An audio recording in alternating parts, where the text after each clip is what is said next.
C'est tout ce qui est aspect physique, déplacement, mouvement, qui permet d'agir en souplesse et de réagir en fonction de la force qui est utilisée, en fait, de tous les paramètres qui sont mobilisés. Ok. Vous avez tous eu Mathieu Boulle en visio. Hein? La mobilité, c'est quoi? C'est quoi qui crée la mobilité? Il vous a parlé de quoi, Mathieu? Steph, Yann. Il vous a parlé de motricité. C'est la motricité qui crée la mobilité. C'est tout simple. Il ne faut pas aller chercher des trucs. Et pourquoi il est intéressant d'associer le postural à la motricité? En fait, vous avez les muscles toniques, qui sont les muscles de la posture, et les muscles phasiques du mouvement. Et dans un mouvement, les muscles toniques se contractent dans un premier temps, puis les muscles phasiques, et vont se relâcher ensuite. Donc quand on lie le postural à la motricité, ben c'est là qu'on devient le plus efficient possible en fait. Pour la qualité du mouvement. Ouais. Ok. J'ai dit tout ça. Max rebondit. J'ai pas entendu le côté émotionnel. Gestion des émotions dans la partie psychologique. C'est moi qui n'ai pas écouté. On y va, Merci. Céline. Moi Pourquoi pas?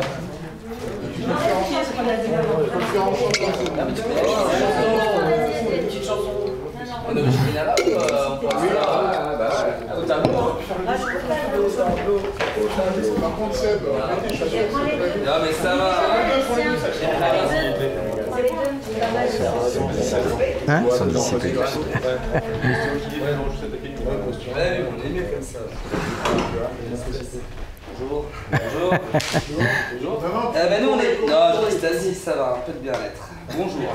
Donc voilà, nous on définit en fait les facteurs clés de la performance. Donc en fait, on va tout prendre déjà l'origine par une envie, un désir. Après, à travers cette envie, ce désir, on rajoute une motivation qui fait partie de l'envie du désir, qui sera intrinsèque ou alors extrinsèque, par le biais d'une récompense, par le biais d'une motivation. La boule qui est passée par là. Vraiment présente. Du coup, on va rajouter quand même dessus le travail, la préparation, la posture qui va avec naturellement, tout type de préparation, qu'elle soit physique ou alors cognitive. Ensuite, il y aura aussi l'environnement dans lequel on va faire le concert, qu'on va faire le travail sportif ou autre. De toute façon, c'est la performance dans tout secteur. On est d'accord? Donc derrière, ce qu'on rajoute par rapport à vous aussi, c'est par rapport à chaque situation qu'on est en train de vivre. Là, j'étais tranquille assis, je suis à côté de vous, je tremblote un peu. Ils avaient parlé diététique avant, j'ai pas Mais du coup, entendu. on rajoute l'adaptation aussi. L'adaptation, elle doit être en permanence présente. Moi, à l'origine, j'ai passé un brevet d'état d'éducateur sportif.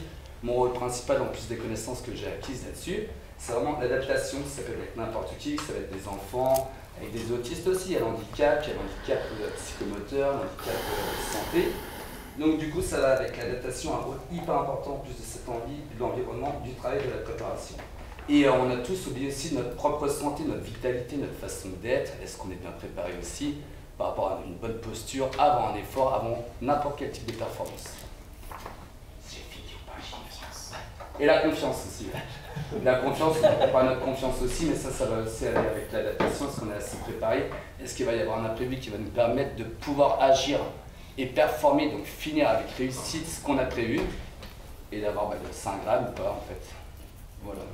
C'est bon, c'est bon.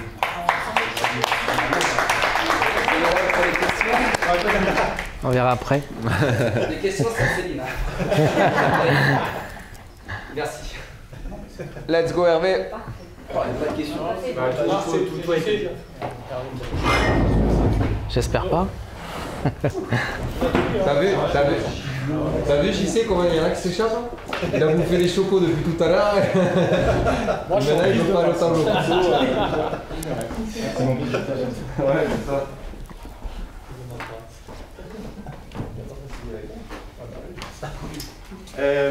Alors nous, on ne va pas répéter ce qu'il vient de dire, parce qu'on avait effectivement échangé aussi par rapport à ça. Nous, on a en complément échangé sur la notion d'observation et d'observation de soi et observation de l'autre. Et pour le coup, on est parti sur d'abord distinguer la performance du résultat, c'est vraiment deux choses complètement différentes. Et cette notion de partir sur la notion de bien mal jouer.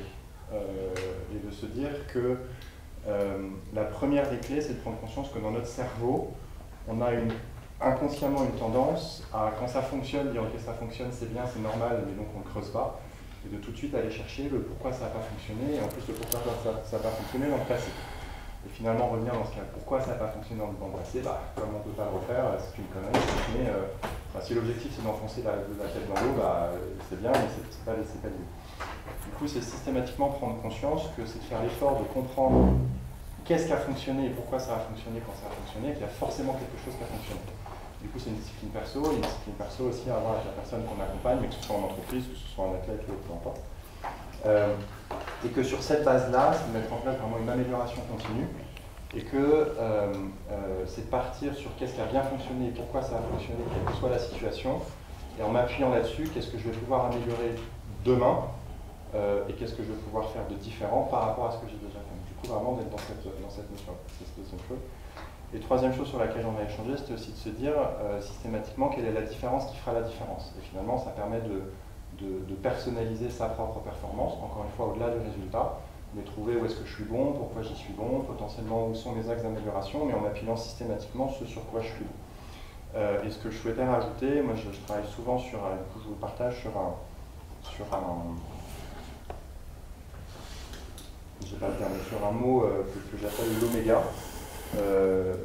Les initiales sont le O pour l'observation, donc c'est systématiquement travailler la performance, le levier c'est l'observation, comment je me sens, comment je sens l'autre, à la fois dans le ressenti, mais qu'est-ce que j'ai observé de concret, et comment je me sens systématiquement au moment où je suis en train de faire une performance. Cette observation, du coup, le M c'est le mouvement, comment est-ce que je me mets en mouvement et quel mouvement ajusté il va falloir que je fasse et que je peux mettre en place en fonction de ce que j'observe. Le E c'est pour l'espace, c'est du coup en fonction de là où j'en suis, quel est l'espace dont j'ai besoin pour pouvoir me mettre en mouvement. Le G c'est le gouvernail, c'est du coup c'est au service de quoi, de quelle valeur, de quelle vision, de comment je mets tout ça en place. Et le A c'est l'allure, donc en fonction de là où je suis, c'est est-ce que j'ai besoin d'aller plus ou moins vite, ou plus ou moins lentement d'ailleurs, peu importe, voir à quel moment je fais une pause, à quel moment je fais une pause pour me poser et pour récupérer, parce que ce sont deux choses différentes. Et voilà ce sur quoi on a travaillé, en plus de ce que vous avez dit. C'est très complémentaire.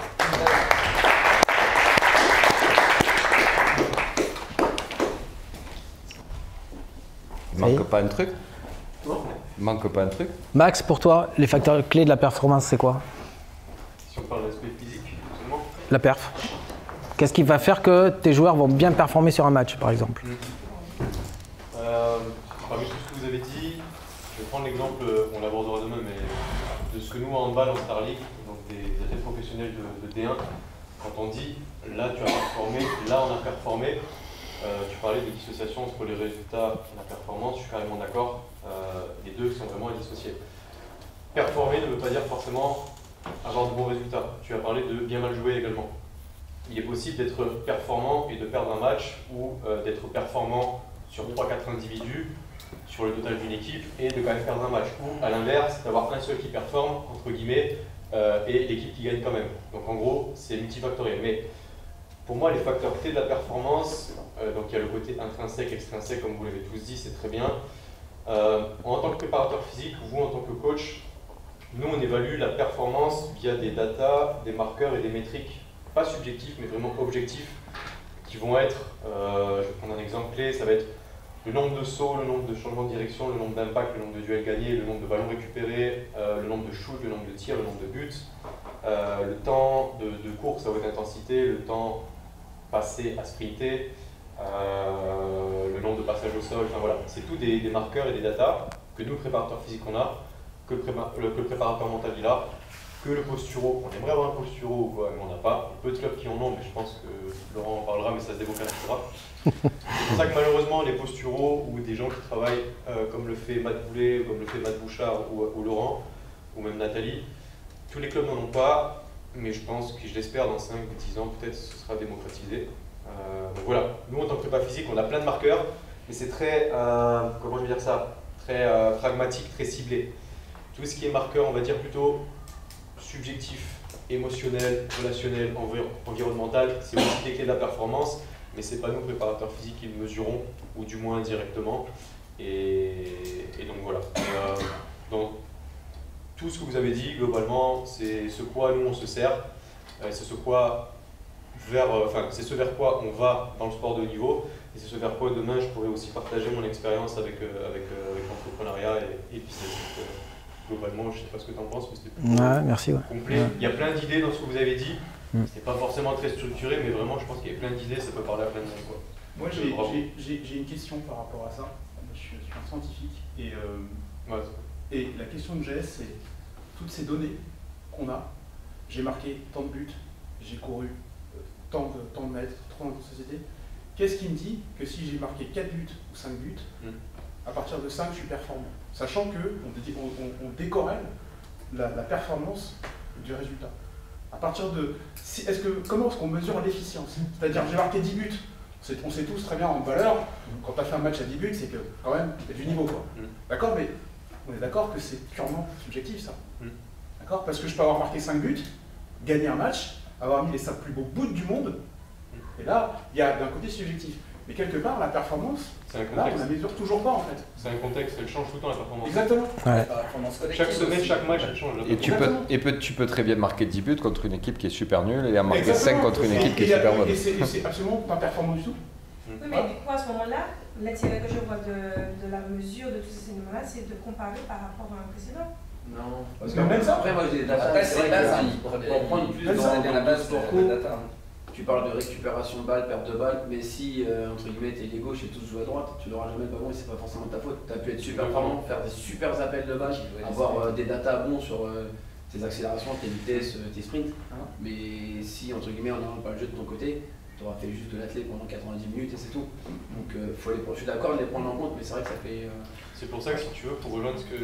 C'est quoi ton prénom déjà? Moi? Oui, Gilles. Gilles, ce que tu disais. La performance, tu sais, quand on entend le mot performance, il y a plein de marques aujourd'hui qui s'appellent performance ci, performance ça, des cabinets, des salles de sport. Performance, on pense que c'est quelque chose qui est globalisé, qui est une enseigne, tu vois. Alors que nous, dans le sport co, et même dans le sport en général, la performance, elle est remise en question, elle est différente chaque semaine, chaque 3 jours, 5 jours. Et comme tu l'as dit, ou comme tu l'as dit au fond, je connais pas ton prénom. Mathieu, c'est ça. Comme tu l'as dit, Mathieu. Nous, notre performance, par exemple, le mec qui va être performant s'il a fait 30% d'arrêt, par exemple notre gardien qui a marqué 2 buts sans gardien, parce que tout ce qu'on a planifié, périodisé avant, c'était le contexte et l'adversaire qui le demandait à ce moment-là. La semaine après, ce sera d'autres critères et d'autres marqueurs de performance. Tu vois, c'est jamais les mêmes, c'est jamais le même environnement et le même contexte. Donc la performance en soi, chaque jour on performe. C'est dingue parce que tu vois, là ça projette. À vous entraîner 5 et ça jours dans la projette plus sur semaine, quand l'écran. vous réussissez à bien manger pendant 3 semaines, quand vous Tiens. réussissez à bien dormir, faut chaque jour vous performez à votre échelle, mais avec des Regarde, contextes c'est dans les différents. couleurs. C'est dans les couleurs. C'est comme ça que ça varie vraiment tout. C'est un truc de dingue, hein. C'est rigolo, hein. C'est vrai que quand même, moi je me suis dit parce que si je prends, moi ma spé c'est foot, hein, si je prends le niveau, Je viens du foot aussi. Je viens du foot aussi, donc d'accord. Donc personne n'est parfait. Quoi? Mais toi, sur les On va voir quand même au haut niveau où certains joueurs milieu où ils vont avoir une stat de nombre de ballons touchés, nombre de ballons gagnés, nombre de ballons perdus. Et souvent, on a certains qui ont 100% de ballons où ils n'ont pas. C'est dingue comment on a tendance à aller vers des complications tout le temps. Derrière, l'autre, en fait, il n'a rien fait pour pouvoir permettre d'aller de l'avant. Donc moi, c'est pour ça que sur les stats, je suis pas très fan en fait de ce... C'est parce que les data en sport, et je pense que dans l'avenir, c'est ce qui va arriver, elles vont devenir complexes. Ça veut dire que si on est capable de dire le numéro 6, il a couru tant de temps, et quand il a couru pour remettre le bon ballon qui s'est terminé par un but, d'accord, qu'il ait couru 5 km et qu'il ait couru 3 km, on sait que s'il a couru 3 km, sur ces 3 km, il a été efficace, on est dans la performance. Et ça, en tant que stat, c'est vachement dur. Il faut faire de la corrélation de stats pour pouvoir arriver à voir ce résultat-là. C'est vachement dur à faire en fait. Mais t'es performant par rapport à l'objectif que tu as mis en place. Comme tu as dit, tu vois, la semaine dernière, on était au stade. Laurent aussi bossait avec les gens du stade. Au stade, ils nous ont montré comment ils bossaient pour créer ce qu'ils appellent une anthèse, créer un projet ou une structure. En fait, eux, ils ont utilisé Marvel, si tu veux. Avec Hulk, Flash, tout ce que tu veux. Ils ont des zones sur le terrain où quand ils sont en conquête dans ces flashs, là, ces ults, là, ces trucs, et ils ont toute leur histoire qui est écrite comme ça sur l'année, sur la saison. Et les marqueurs de performance, tu as, comme tu l'as dit, tu as plein de données. Tu prends N'Golo Kanté, c'est le mec qui m'est vu comme ça quand tu parlais d'un mec qui récupérait des ballons.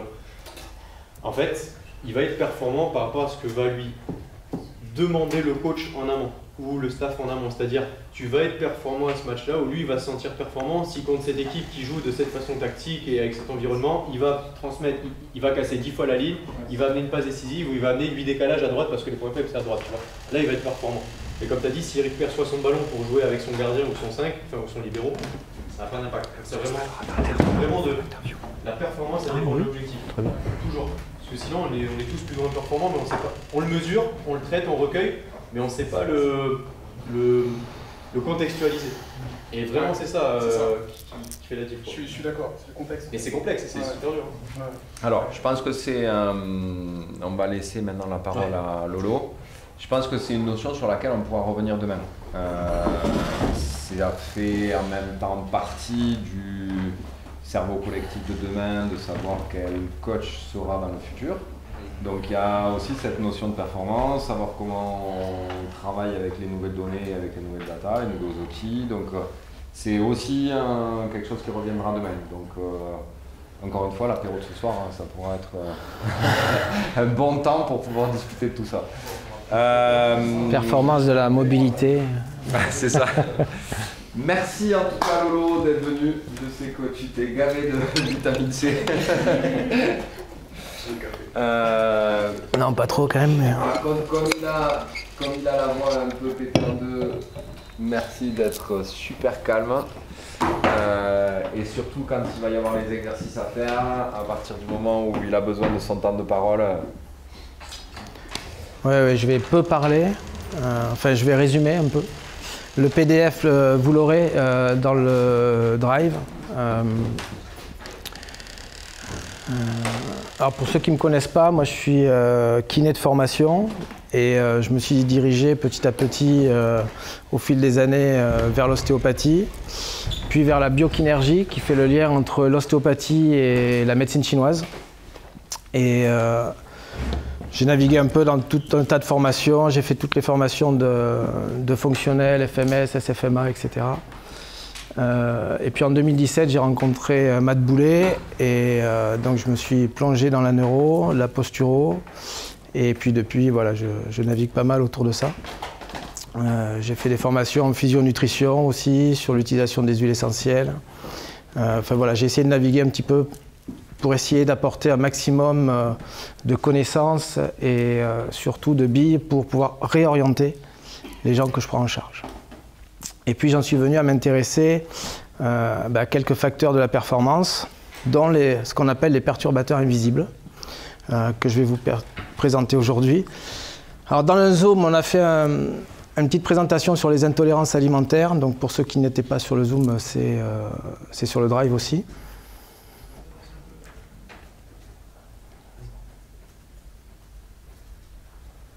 Donc le but, ça va être de vous donner quelques billes pour reconnaître l'influence des perturbateurs invisibles et en particulier aujourd'hui, on va parler de l'influence des ondes électromagnétiques sur le corps et sur la performance du corps. Donc on fera des petits tests très simples, vous allez voir, mais qui vont vous permettre d'avancer là-dessus. Donc ce qu'il faut comprendre, c'est que les ondes électromagnétiques, ça fait partie de notre quotidien. Aujourd'hui, on est bombardé de partout. Si c'était visible, on serait dans un brouillard permanent. C'est supporté même par les courants domestiques, les ondes électromagnétiques. On en retrouve dans l'eau aussi. Donc il existe des dispositifs de filtrage d'eau blindés aux ondes électromagnétiques même. Aujourd'hui, il y a des gens qui ont pas mal réfléchi là-dessus. C'est assez controversé parce qu'il n'y a pas beaucoup d'études scientifiques, mais c'est quand même une réalité, quoi. Il y a de vraies pathologies liées à ça. Donc de façon très simple, notre organisme, lui, il est conditionné à émettre et recevoir des ondes électromagnétiques. Ah écoute, ouais c'est gentil, je ne sais pas si je vais le connecter. Moi j'en ai très peu en même temps. Ouais, ça t'évite de... Tu branches ça et... Ok, super, merci.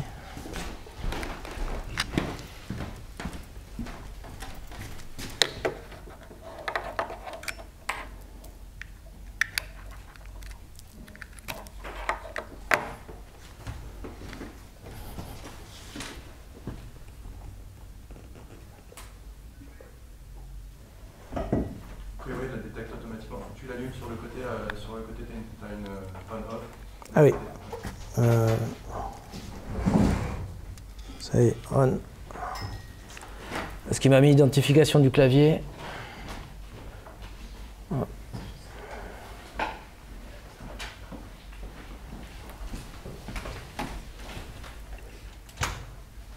Ah, il veut que je passe par le clavier. Voilà. C'est compatible avec Mac, tu vois? Le clavier n'est pas identifiable, il dit.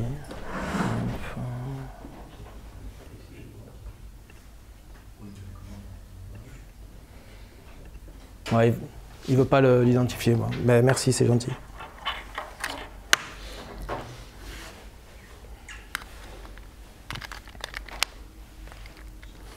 Donc aujourd'hui, ben, il y a une grosse multiplication des sources d'électromagnétique, hein, et y compris avec la 5G qui arrive et qui est déjà là, ça va être quand même une belle catastrophe pour tout ça.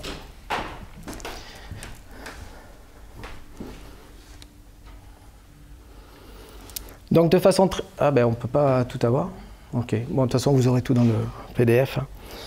De façon très simple, donc toute matière vibre, et par conséquent donc émet un champ électromagnétique d'intensité plus ou moins importante. Okay, et notre organisme ne fait pas exception forcément. Donc en fait, pour faire simple, imaginez que votre corps est une antenne, et puis vous captez les ondes, et en fonction de ce que vous portez sur vous, des objets métalliques, des montres connectées, des amalgames que vous pouvez avoir en bouche, même certains textiles, et notamment les étiquettes, peuvent venir perturber votre corps, et en particulier au niveau du tonus musculaire, puisque les ondes électromagnétiques modifient la structure moléculaire de l'eau.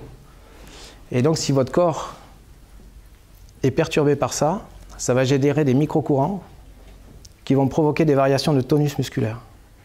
Donc on va faire des tests tout à l'heure de tonus musculaire, des tests d'amplitude, de rotation, etc. pour essayer d'aller identifier tout ça. Alors ça va bien au-delà de ça, hein, puisque lorsque le corps est sensible, ça joue au niveau cellulaire, ça génère du stress oxydatif. Et là on n'est plus dans le même secteur, hein.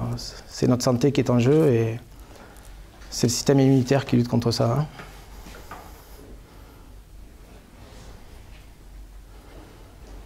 Bon, ça, je vais passer. Bon, ça, c'était vraiment l'introduction. En fait, vous aurez tout dans le PDF sur le côté scientifique. Okay, donc, ce qu'on va faire, c'est qu'on va aller vers les tests. Donc, il y a des références à l'OMS, etc. Alors moi je me suis formé entre autres avec un dentiste qui est sur Toulouse, qui s'appelle le docteur Dieuze. Je ne sais pas si tu as entendu parler, Max. C'est un dentiste qui est à la retraite maintenant, qui lui a effectué quasiment tous les travaux sur l'électrosensibilité. Il a sorti des bouquins hein, là-dessus. Alors je vais aller vers les tests. Attendez. Ouais, ok.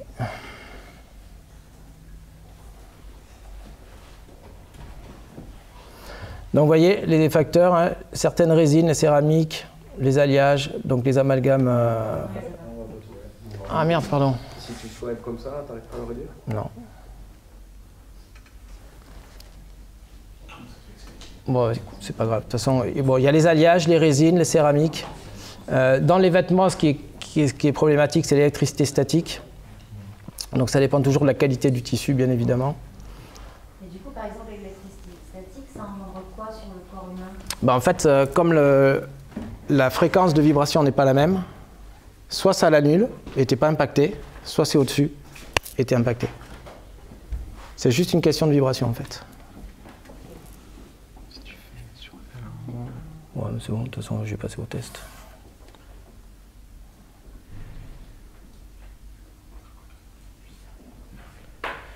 Donc il y en a dans les matelas, il y en a dans les cosmétiques, les stérilés, notamment les stérilés en cuivre, les lunettes, les verres.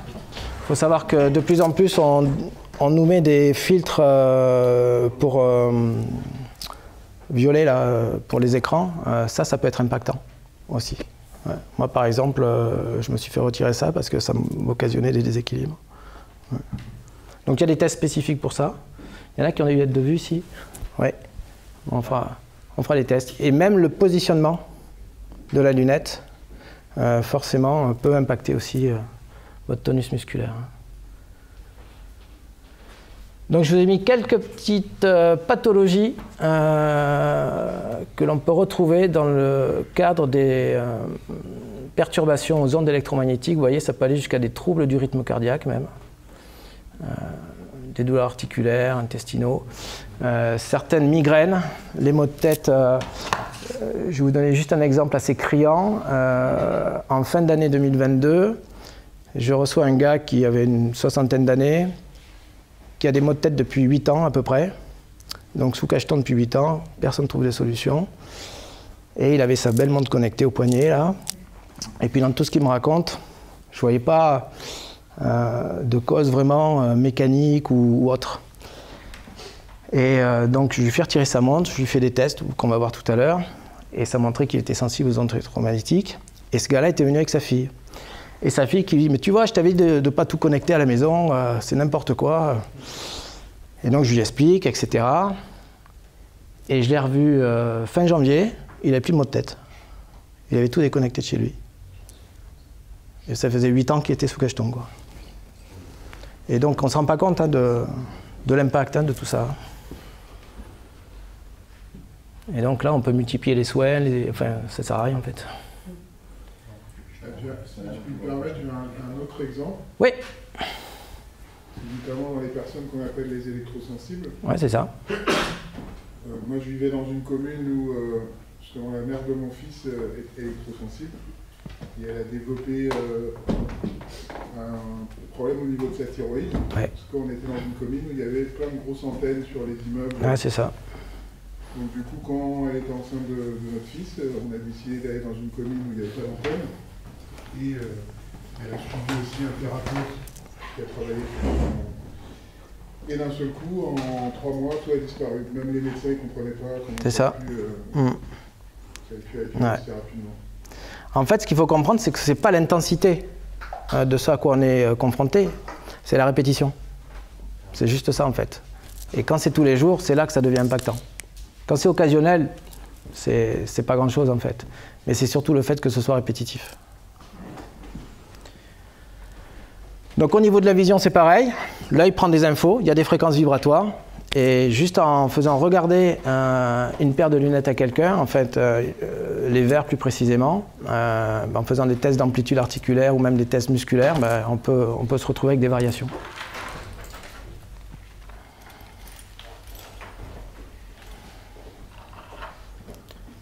Voilà. On va y venir.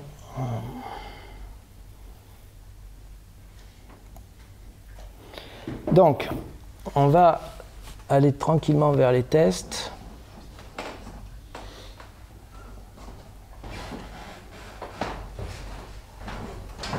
Donc, il existe plusieurs tests. Des tests de rotation cervicale, des tests d'élévation de bras, que ce soit en abduction ou devant, des tests de souplesse avec des levées de jambes, etc. Et il y a ce qu'on appelle le O-ring test, c'est un test musculaire où on vient exercer une force, etc. Ça, c'est très opérateur dépendant, alors que les autres, vous ne touchez pas la personne que vous testez en fait.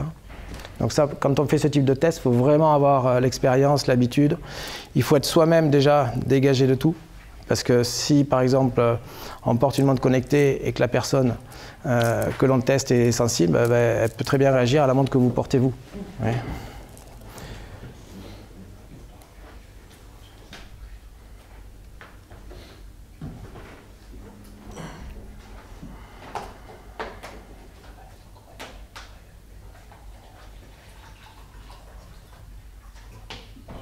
Donc, ce qui est important dans les conditions, c'est si on teste un téléphone, l'idéal c'est qu'il soit sans housse, sans rien.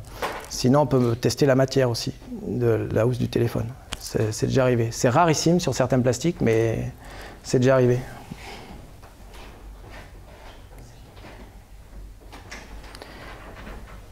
Donc le regard est toujours à l'horizontale. Dans tous les tests que l'on fait, regard à l'horizontale.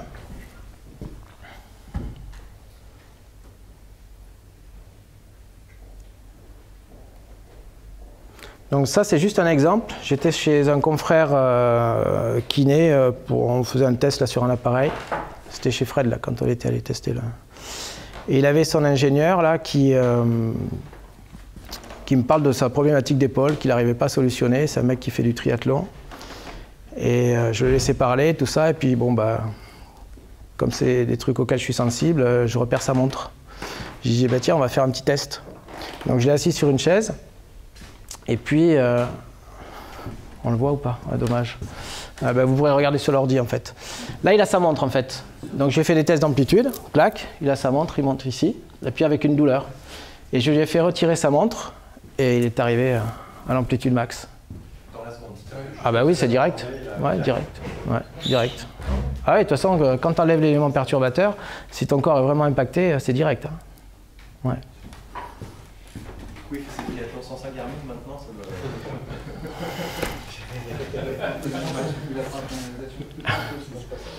Ouais, ce sont souvent des cadeaux empoisonnés quand même, hein, tout ça. Donc, qui c'est qui porte des chaînes? Ok.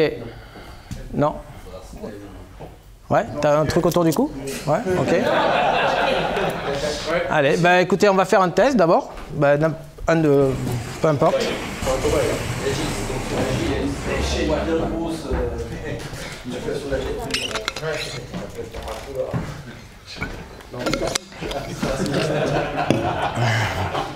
Pour ceux qui connaissent. Quoique, non, tu vas rester debout. Alors, tu regardes devant toi. Donc là, je me positionne derrière lui et je vais mettre mes mains sur les épaules pour éviter des mouvements de compensation avec son dos. Ok. Donc, je vais te demander de tourner la tête à gauche. Voilà. Qu'est-ce que tu vois de moi? Ton doigt. Ok. Voilà, je distingue ouais, ta main. Ok. Ton pouce. Très bien. Donc là, dans l'amplitude, tu arrives au niveau de ta capuche pour moi. Ouais. Ici. Ok. À droite. Là, je vois ta montre, ton bras, ton épaule. Ça va plus loin. Je commence à voir ton visage. Exact. Je distingue ton visage, évidemment, je ne le vois pas. Voilà, je vois que tu as la main, ton pouce levé. Donc, voilà. Donc ça va plus loin à droite, on est d'accord? Ok. Tu retires ta chaîne. Ce soir, les gars, a priori, j'aurai pas de chaîne. Hein. D'accord. On sait pas, on sait pas. Ça va finir, moi, je suis super matos qui est... Toutes les montres, je les récupère.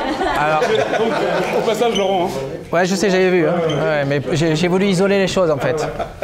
Alors, on a, si vous regardez sur le bon coin, il y a Electro Toulouse, c'est nous. Hein, c'est des trucs à vendre. Allez, on y va, tu tournes à gauche. Qu'est-ce que tu vois de moi? Ouais, sensiblement la même chose, mais je vais un peu plus loin, j'ai l'impression. Exact, exact. C'est pas, tu vois, c'est un demi-doigt sur le côté pour moi en amplitude. Ouais, ouais. Je commence à voir ton épaule. Ouais, ok. Voilà. Ouais, parfait. À droite.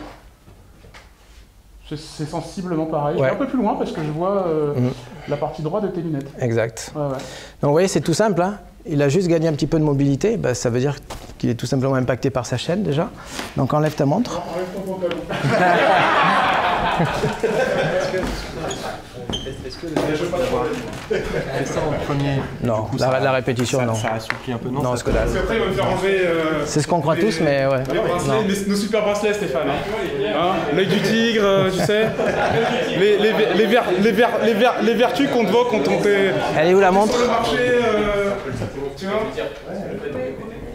Alors, là, je vais vous faire comme je t'ai pris, on va aller jusqu'au bout. Je vais faire le dernier test qu'on verra, qui est le O-ring test.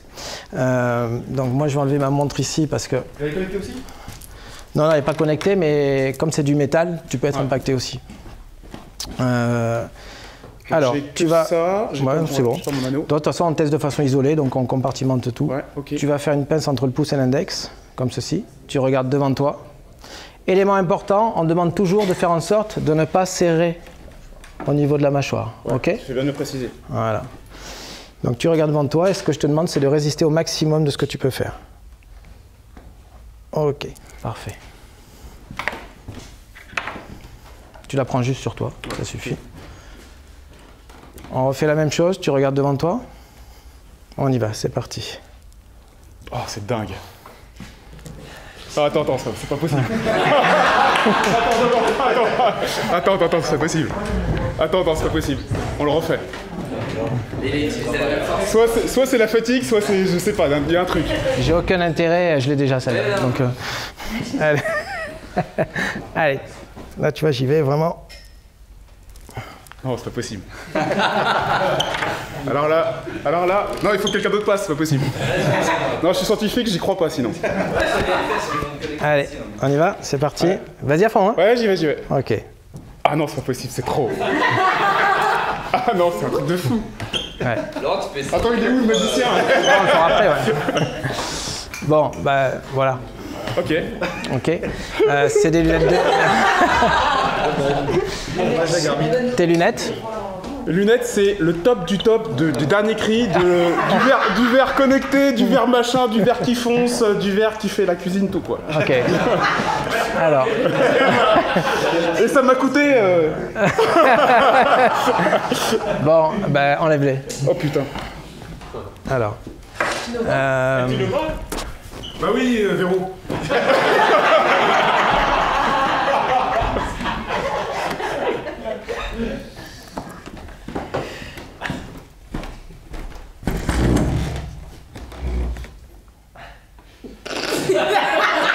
Là, il a peur. Tu regardes la zone ici. Ok. On fait le premier test. C'est parti. Ok. Là, je suis en stress en fait. C'est peut-être la deuxième qui va partir après. Hein. Allez, tu regardes maintenant les verres de tes lunettes. Ouais, ils sont beaux. Ils sont magnifiques. C'est Tom Ford en plus. Hein. Allez, on y va? C'est ouais. Parti? Ok. T'as quoi comme filtre dedans? T'as un filtre spécial ou pas? Bien sûr que j'ai un filtre. Je travaille sur ordinateur. Bien sûr que j'ai un filtre. Il faut savoir que les lunettes, les verres sans filtre, filtrent déjà 80% de la lumière bleue. Hein. Donc il y a beaucoup de marketing dans les...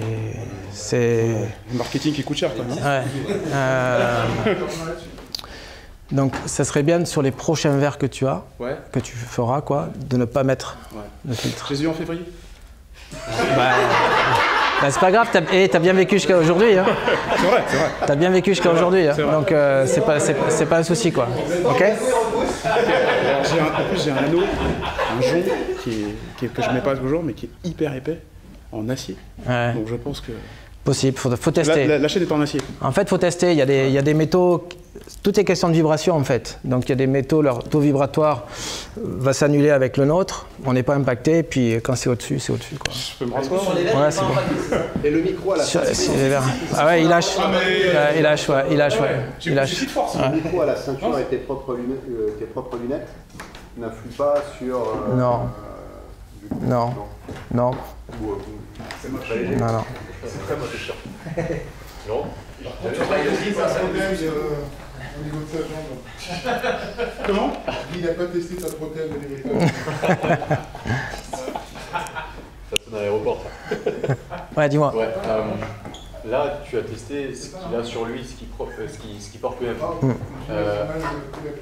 Moi, je suis quelqu'un de très chelou sur ça, dans le sens où j'ai pas de télé, j'ai toutes mes prises débranchées chez moi, j'essaie d'avoir la Wi-Fi le moins possible, pas de micro-ondes ni rien. Est-ce que ce qu'on a chez nous, ça a les mêmes impacts que ce que ça peut, ouais. Ouais. Moi, au cabinet, quand je fais les premiers tests, que les gens sont sensibles, je viens les placer près de la box. Enfin, je les mets à 1 mètre de la box, quoi. C'est mot de tête, hein, et quand je les mets à côté de la box, que je leur fais le test, ça lâche. Oui, du coup, en lien avec la question de Max, le fait à l'environnement, on a tous les téléphones qui sont allumés, je pense, on a pas sur le adapteur, enfin, ils sont allumés, sans silencieux, ordinateur, etc. Oui, ça rajoute. Ça rajoute. Bah, bien sûr. De toute façon, on est dans un brouillard hein, électromagnétique. Mais après, déjà, ce qui est important, ce qui est intéressant, c'est de tester sur soi déjà ce qui nous impacte directement, parce que ça, déjà, on peut agir dessus. Le reste, tu ne peux pas agir. Tu ne peux pas agir sur le reste. Donc le but, c'est déjà d'essayer d'identifier pour toi et de te protéger par rapport à ça. Et puis après, l'environnement, il reste l'environnement, quoi. Ça, c'est certain. Mais bien sûr, c'est tout le temps impactant. Dans les recommandations, chez les électrosensibles, on conseille toujours d'éteindre la box la nuit, de ne pas dormir avec les téléphones dans les chambres, ou alors c'est en mode avion, mais avec le Wi-Fi déconnecté également. Pas de bijoux, enfin voilà. Et quand le téléphone est en mode avion, c'est pas juste à côté, c'est loin, en fait. Ouais. On peut. On s'en sert pour plusieurs choses de nuit. Enfin, moi,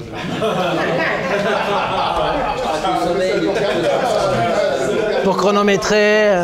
Si on a la montre connectée ou si on traque le sommeil via la montre. Enfin, je peux pas me permettre d'avoir le téléphone non plus très loin, ni la montre. Tu utilises tout seul Généralement tout seul la montre. Bah, t'as la bague Oura par exemple, elle n'est pas obligée d'être connectée elle. Tu peux la porter, ça prend les données. Et tu peux la connecter le matin et ça te prend les données. Ça te donne toutes les données. D'accord. Ouais. C'est vrai qu'aujourd'hui, je clique la montre. Bah, bien sûr. Bah, tout est fait pour qu'on utilise tout ça. Hein. Tout est fait pour te rendre. Non, même quitte jamais. Oh, non, mais c'est vrai. Hein. Comment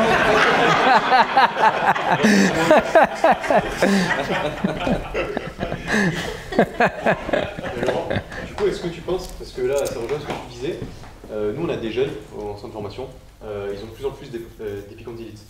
Et on se demandait pourquoi. Quoi ? Épicondylite. En fait, c'est les douleurs là, au niveau du coude sur l'os.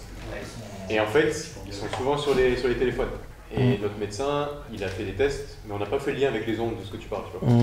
Il a fait des tests d'essayer de couper les écrans, au lieu de passer 5 heures sur les écrans comme nos jeunes ils font, ils essaient d'en passer 2,5 ou 3, ou de diviser ce temps-là, et d'être moins comme ça. Et ils ont beaucoup moins de force sur la force de grip quand ils sont sur le téléphone, donc ils sont moins activés que quand ils sont pas sur le smartphone ou le téléphone.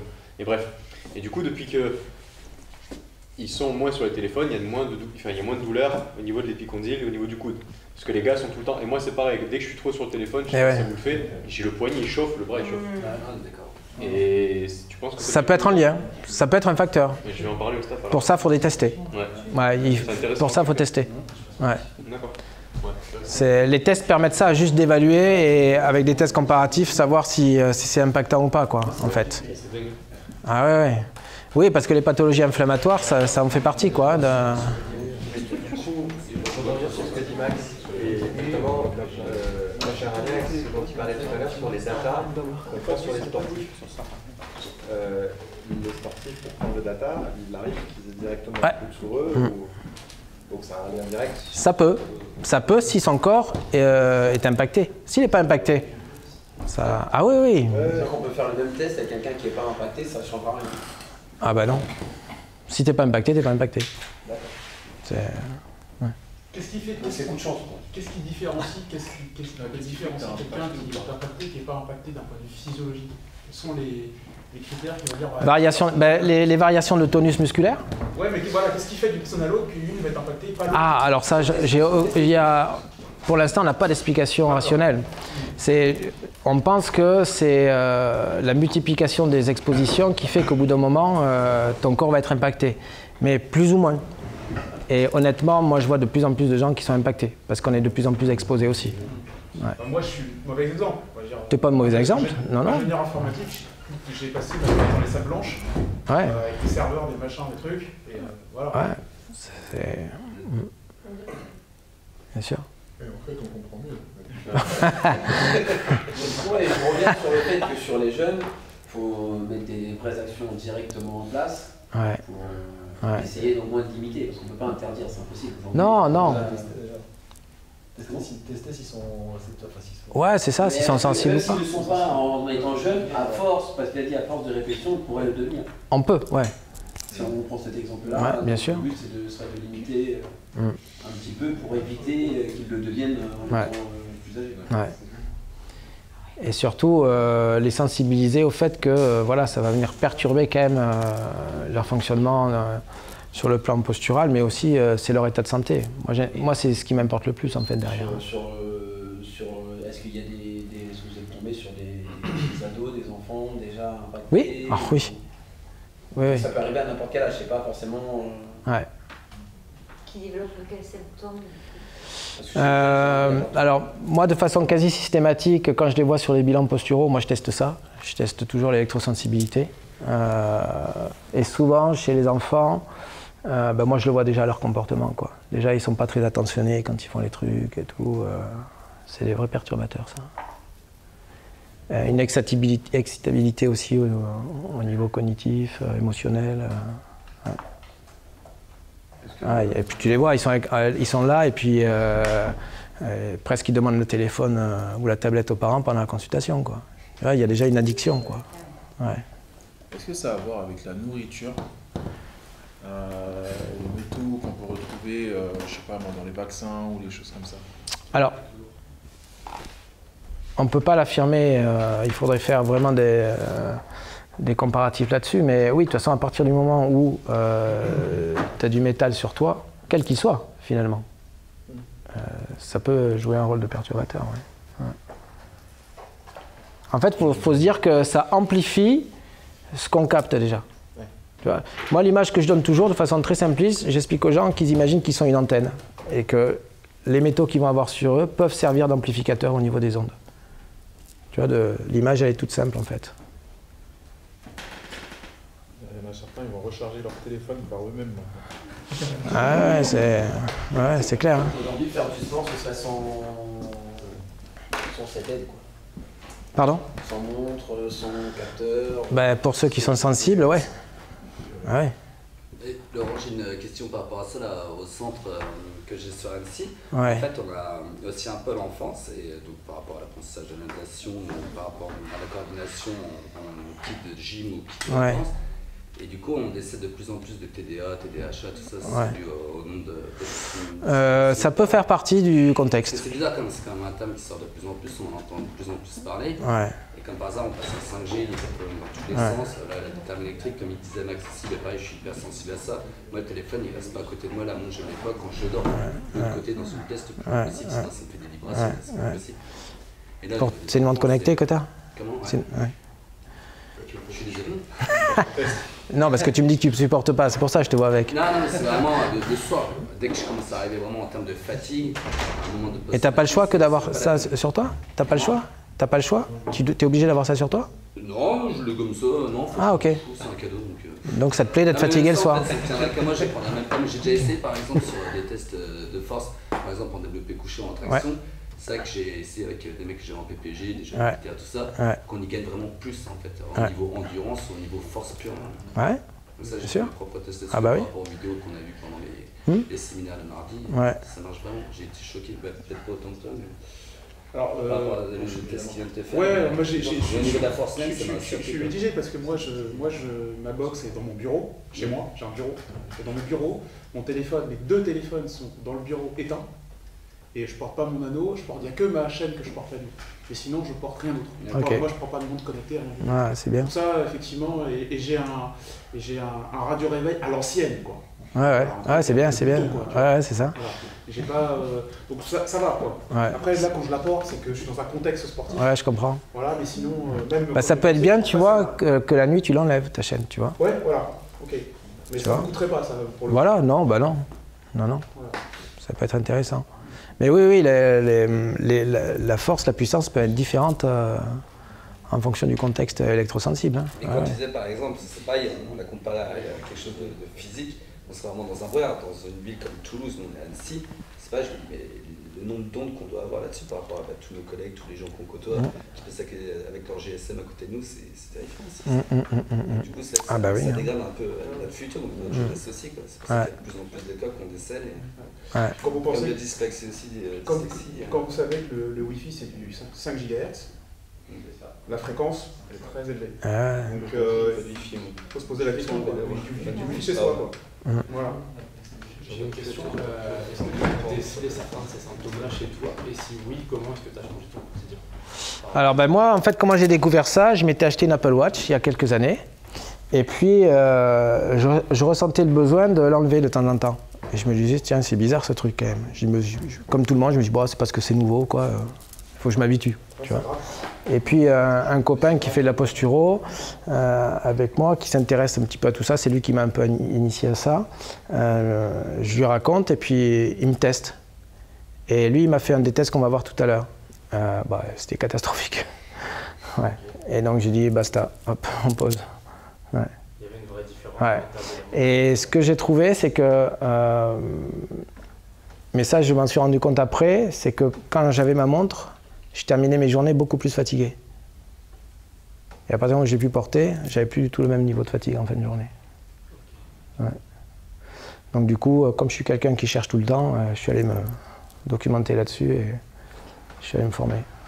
Ouais. Laurent, ton colis, c'est un Ma chaîne est en acier. En acier. La croix est en acier. Ouais. Et la petite Martinique est en argent. Et ça change en fait de la matière, j'imagine. Ouais, ça dépend, faut tester. Ouais. C'est pas une question de. Je regarde tout le temps, Ah ouais? je me pose des questions. Tu vois. Bah oui, faudra qu'on va tester. J'ai senti des vibrations avant la Donc ça, c'est le test de rotation de tête. Je vous propose, pour ceux qui ont des... Non, pas de chaîne. Toi, tu en as une. Voilà. Ok, vous venez vous faire tester, tous les deux. Et puis il y en a deux qui viennent les tester, comme ça...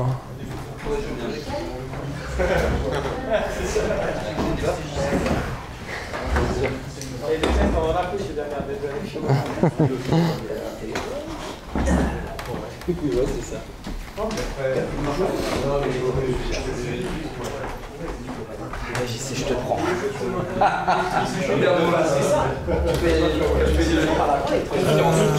Total. Donc, Céline, toi tu la testes, c'est ça? Ou tu veux te faire tester? Ah, moi je veux bien. Alors tu veux te faire tester. Qui c'est qui vient tester? Tiens, voilà, comme ça tu vas te faire tester. Et Yannick comme ça il va te tester. Pas de filtre. Allez, vas-y. Donc, les personnes qui sont testées, vous regardez loin devant vous, ok? Les testeurs, les mains sur les épaules pour éviter qu'il y ait des compensations. Ok. Donc ensuite, vous leur demandez de tourner la tête d'un côté et vous observez l'amplitude dans laquelle ils sont. Choix ton doigt, le début de ton épaule de ton t-shirt blanc. Okay. Et en même temps, tu visualises jusqu'où elle est allée. Hein? À gauche. Ensuite, la même chose de l'autre côté. Et là, pareil, je fais aussi ton doigt, ton pouce et ton t-shirt blanc. Elle va plus loin à droite, non? Ouais.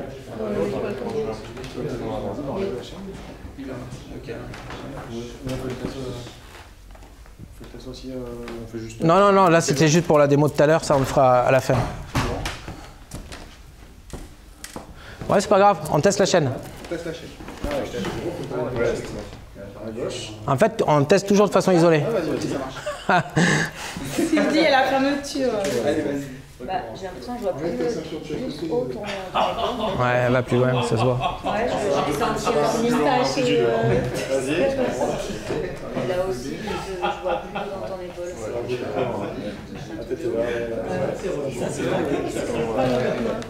Voilà, tu sais. Différence ou pas? Aussi? Alors on est à une montre, 2 chaînes.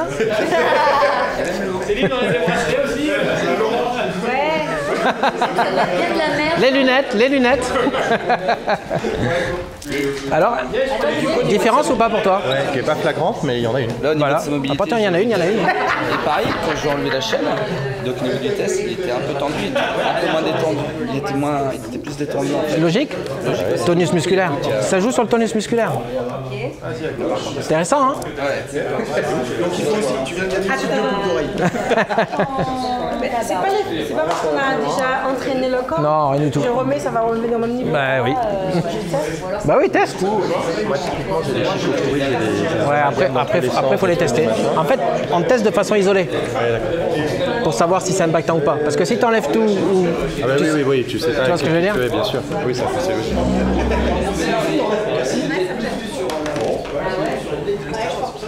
Non, mais moi j'ai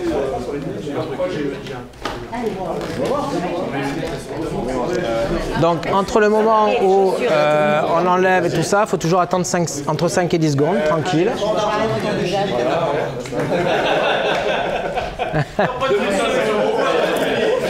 Et vas-y, remets tout pour voir, t'as la toute toi du coup. Et remets tout pour voir, et on teste. Au-delà. C'est comme pour tes épaules qui se sont relâchées, c'est juste ça en fait. C'est que le tonus musculaire n'est pas réparti de la même façon et l'impact est immédiat. Ok ?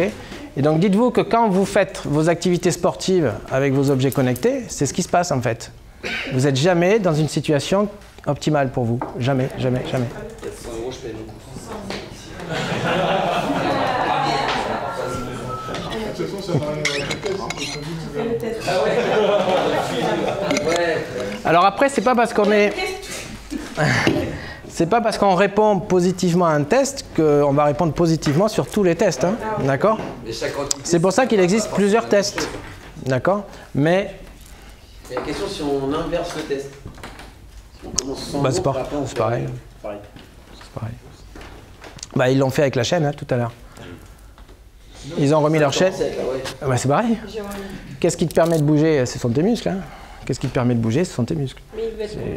On va parler d'une méthode qui s'appelle Catch and Think, qui a été développée par un ancien international de rugby qui s'appelle Brian Liebenberg, avec qui j'ai commencé à collaborer, où le but était d'optimiser tout le travail de l'attention, et sous forme ludique. Alors au départ, il a créé ça pour les enfants, et puis ils se sont aperçus que il y avait un réel effet sur le plan cognitif, et ils ont commencé à travailler avec le professeur Sherman, qui est la référence sur les commotions cérébrales, qui a validé tous les travaux de cette méthode-là. Alors. Donc c'est tout simple, hein. Catch, attraper, think, réfléchir. On fait le lien entre le physique et le cognitif. Donc le but, c'est d'avoir cette action de rééducation simultanée. Alors, ah merde, je me suis trompé. Donc vous verrez, ce sont des ballons qui comportent 4 couleurs. Et lorsqu'on travaille, on utilise ce qu'on appelle la règle du pouce. C'est-à-dire qu'en fonction de l'endroit où se pose le pouce, droit pour un droitier, gauche pour un gaucher, une passe est associée à la couleur. Donc on renvoie le ballon à l'autre d'une certaine façon. Donc ça nécessite une prise d'information et ensuite une prise de décision pour se mettre en action.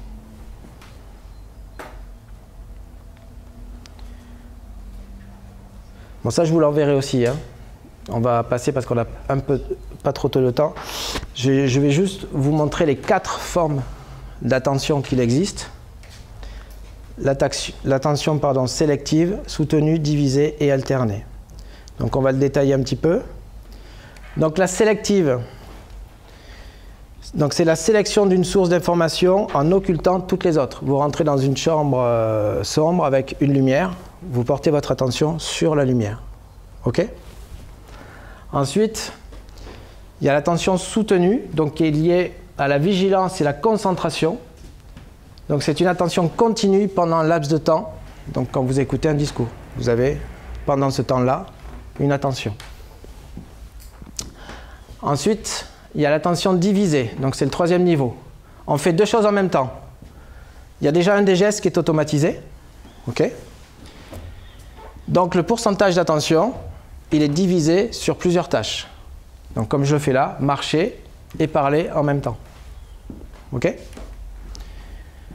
Et ensuite, il y a l'attention alternée. Alors je le lis parce que je veux bien utiliser les mots exacts. Donc on dirige 100% de son attention sur différentes tâches. Notre attention est au même niveau sur les différentes tâches. Donc là, il n'y a plus de niveau, tout est au même niveau. Okay ? Donc vous m'écoutez, vous regardez l'écran, et puis vous notez sur le cahier en même temps. Là, vous faites tout en même temps. OK? Ouais,